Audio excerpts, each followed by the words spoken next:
Selamat pagi, Tuhan menyertai senantiasa dan membuat kita selalu bersukacita. Kita akan belajar dari Markus pasal 4 ayat 25. Karena siapa yang mempunyai kepadanya akan diberi, tetapi siapa yang tidak mempunyai apapun juga yang ada padanya akan diambil daripadanya. Firman Tuhan ini adalah ukuran yang paling pelit. Ya, kita melihat bahwa Tuhan itu sangat pelit. Wong sudah tidak punya kok mau diambil, tapi yang punya ditambah-tambahi.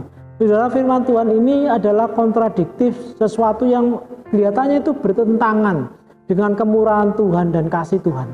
Ini memberikan kepada kita sebuah ukuran, satu hal kebaikan-kebaikan yang kita lakukan setiap waktu. Contohnya saja kalau kita murah hati dan ketika kita mau beri terus kepada orang lain dan memberkati kepada orang lain, Tuhan tidak lagi akan mengurangi bahwa kita ini akan kehilangan kemurahan hati. Tapi justru semakin kita belajar menjadi murah hati, maka kita akan semakin ditambahkan menjadi orang yang murah hati. Semakin kita belajar mengasihi orang lain, kita tidak akan kehilangan untuk tidak dapat mengasihi, tapi justru ketika kita mengasihi orang lain, justru ditambahkan dari waktu ke waktu hati kita punya belas kasihan kepada orang lain, sehingga mampu dengan cepat dan dengan kepekaan kita mengasihi orang lain menjadi tujuan yang paling utama dari hidup kita. Coba kalau kita belajar yang negatif, orang yang pelit itu akan semakin pelit dalam dirinya. Mau kasih persembahan pelit, dia akan semakin pelit karena apa? Mengukur kekurangan dirinya itu menjadi ukuran kekurangan, sehingga dia bersikap dengan pelit. Mari kita belajar segala hal yang baik, yang positif, yang mulia, yang berkenan kepada Tuhan.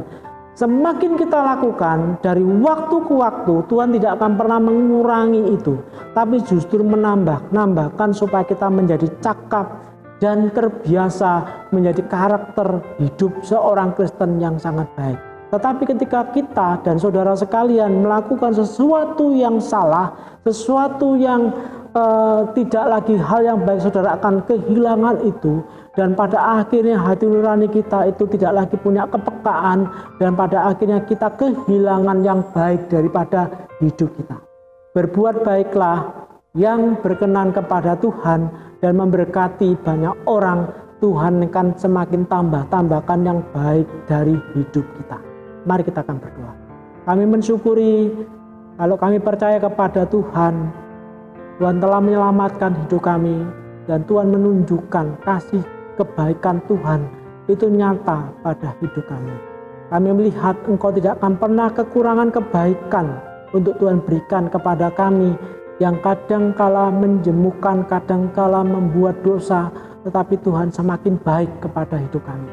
Tambah hari, tambah waktu, Tuhan mengubahkan dan Tuhan mengajari kami supaya kami berlaku yang baik sama seperti Tuhan.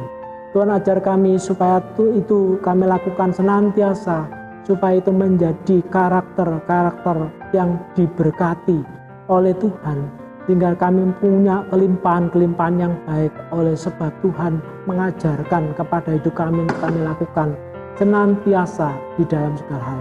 Dalam namamu Yesus Tuhan kami bersyukur. Amin.